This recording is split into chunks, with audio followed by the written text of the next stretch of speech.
Welcome to another episode of Erik Wait Whiskey Studies, and in this video, I'm going to talk about the Macallan Distillery and do a review of this 2017 Macallan Classic Cut Highland Single Malt Scotch Whisky.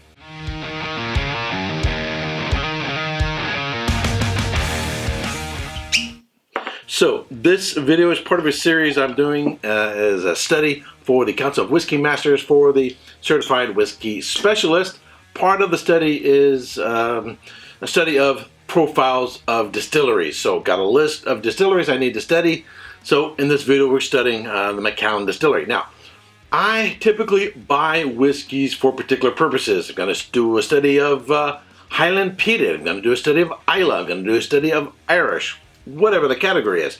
But I also buy bottles just because they catch my eye or I have the opportunity to get them, and I stick them on my shelf. And I've got bottles of distilleries that don't even exist anymore, and I don't know when I'll ever get around to them. And this bottle sort of fits in that category. When it first was released, well, I'm going to get one of these. Macallan was my first love. First whiskey ever caught my attention was a Macallan 12-year-old. So I thought, you know what? I'll buy a bottle, stick it on the shelf, and it's been sitting there for quite some time. When I bought it, I paid about 90 bucks for it. So I thought, okay, I got us to do a study on Macallan, so this would be a good time to get into this whiskey. So, peeled the foil, poured me a dram, really enjoying it. This is an absolutely fantastic whiskey, about cask strength. The only cask strength Macallans you're going to really get is going to be these classic cuts. So I thought, wow, this is really fantastic. I wonder how much these are going for these days. And that's when I was really surprised. I had paid 90 bucks. I figured they're probably about 120, maybe 150. I know that prices have been going up. And now the prices I'm seeing are anywhere between $1,300 and $1,500, which is absolutely insane. But I'm going to talk more about that after we get into the history of the Macallan Distillery. The Macallan Distillery is located on the River Spey in Craigellachie, Moray, Scotland. In 1823, the Excise Act made licensed whiskey production legal. The following year, in 1824, Alexander Reid, a farmer and teacher, obtained a license to distill whiskey at Ellachie's Distillery, thereby founding the Macallan Distillery. Presumably, whiskey was already produced there before, like in many other places in Scotland, but without a license. In 1848, after Alexander Reid's death, James Shearer Priest and James Davidson took over the Macallan Distillery. In 1868, James Stewart acquired the lease and rebuilt the distillery. In 1892, Roderick Kemp, a previous owner of Talisker, bought the distillery, marking the beginning of the Kemp Family Trust era. They expanded the distillery and led it to success under the new label Macallan Glenlivet. In 1909, the Roderick Kemp Trust is founded to safeguard the family stake in the business. In 1954, Macallan Distillery stills go from 2 to 5. In 1965, a new still house is built and Macallan Distillery stills are doubled from 6 to 12. From 1966 to 1968, Macallan's popularity as a blending malt during the blended whiskey boom of the 1960s and 70s would see the Roderick Kemp Trust reformed as a private limited company in 1966, with the company, including Macallan Distillery, on the London Stock Exchange in 1968. In 1974, Macallan Distillery stills are increased again from 12 to 18. 1 year later, in 1975, Macallan again increases its stills from 18 to 21. In the late 20th century, although the size of the Macallan Distillery was expanding, the size of the stills was not, as they modeled their style on curiously small stills, having some of the smallest stills in Speyside, thus providing a greater spirit contact with copper. Macallan stills are small, less than 4 meters or 13 feet high, with a capacity of only 3,900 liters each. The compact size significantly contributes to the Macallan's malt style, which results in the production of a heavier, oilier, and rich spirit. In the 1980s, there was a whiskey lock in which there was an industry-wide excess of inventory. During this time, Macallan opted to focus on the emerging single malt market. The second stillhouse was mothballed as existing stocks were used to release the first official Macallan single malt bottling. An 18-year-old expression matured in sherry casks was launched in 1984. This was part of the birth of the single malt movement. Although Glenfiddich had introduced single malts in 1963, by 1980 there were only 27 single malts on the market. In 1982, that number rose to 49, and by 1989 there were 104 single malts on the market.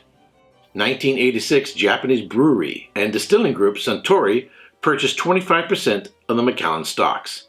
In 1996, the remaining 75% of the stocks was purchased by Highland Distillers, a takeover which ended the Kemp family's ownership of Macallan.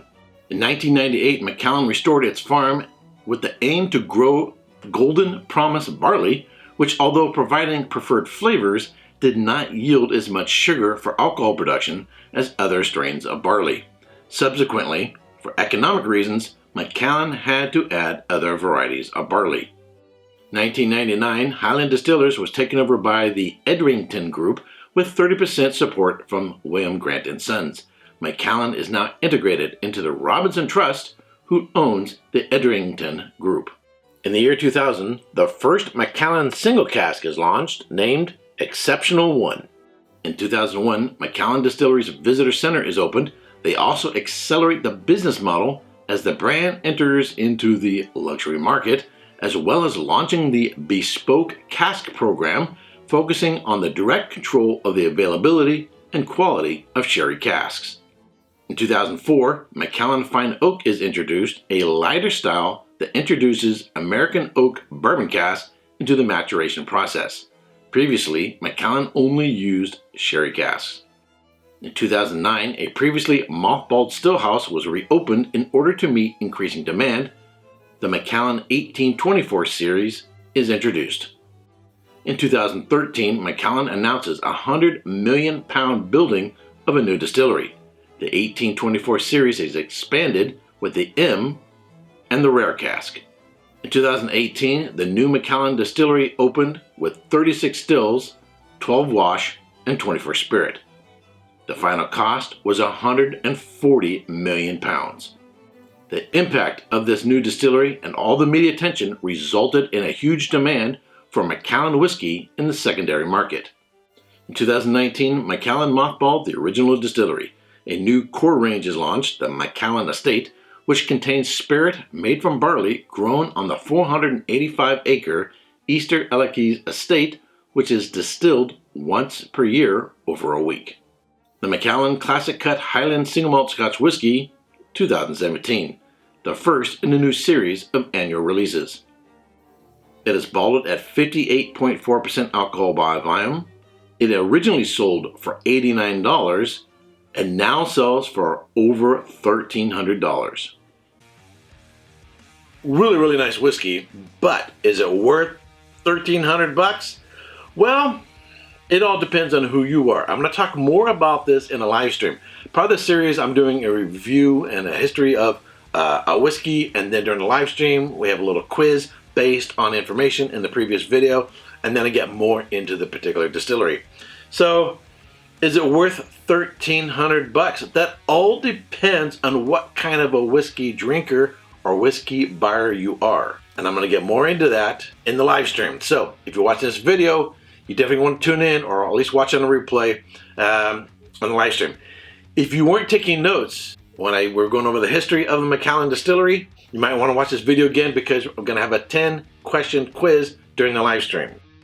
Now, classic sherry notes, dried black fruit notes, a little bit of honey, caramel. It is jumping up out of the glass, pretty intense. Little floral notes, some citrus, definitely get some orange, some lemon, lighter caramels, vanilla, and everything seems really interwoven really well.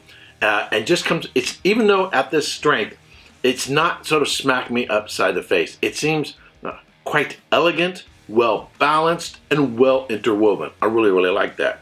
On the palate, that is delicious. That is absolutely delicious. Got it down about right here down below the label, which is typically where I like to do my actual review. I've had enough experiences with it by that time. Try it neat, try it a little water, try it on ice. It does fine all the ways. Don't necessarily get more out of it with water, but if you want to bring it down a little bit, highly recommend it. Stretch the bottle to get more out of it. A little water definitely doesn't hurt it. Pretty sweet all the way through. Some classic sherry notes, dried black fruit notes, get some honey, a lot of citrus, a lot of orange, a lot of lemon, baking spices, cinnamon, nutmeg, clove. It has a long baking spice finish. A lot of cinnamon, nutmeg, vanilla, caramel, and the sherry notes. Really elegant, delicious. I love the development of it, and I love the length of it. Score-wise, I'd give this a solid 92 points. Solid 92 points. It's an absolutely fantastic whiskey. This is the reason why I fell in love with Macallan some 6 odd years ago. That being said, would I pay $1,300 for it? Well, I paid $90 when I originally bought it. As I said before, they're now going $1,300 to $1,500. No way in a million years would I pay that much. And it's not that I can't afford it. I got the money. I just think there are just too many other whiskeys out there of equal quality or even better quality for far less. I think you can find a lot of whiskeys for under 200 bucks. If you're a member of the Scotch Malt Whisky Society, they've got a lot of bottles out there for under $200. If you're a member, check it out. I recently became a member and I now have a shelf devoted to them.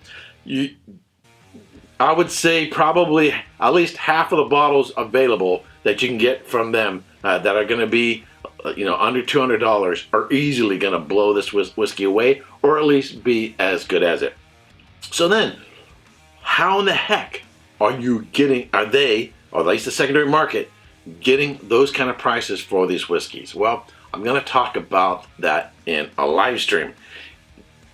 Long story short, it's pretty much similar to the reason why people pay a lot of money for a Rolex, a lot of money for a BMW, a lot of money for coats, for special glasses, for hats, for clothing, for suits, for ties, for a lot of other things.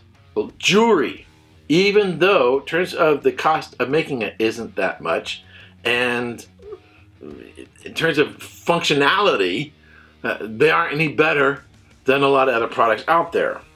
But we're going to get more into that in the live stream as to reason why the prices go for the way they do, and perhaps answer some questions. Is it worth picking up some of these at the lower price and thinking they're going to get more valuable and become a good investment? Or is a possibility you're putting money into something and then you're going to end up getting stuck with them when the market changes? I'm going to get more into that video. In the meantime, if you like watching my videos but you've not yet subscribed, and actually subscribe and ring the bell to be notified for when I go live or post a new video. And until next time, cheers. Hey, don't forget to subscribe and check out these other whiskey videos.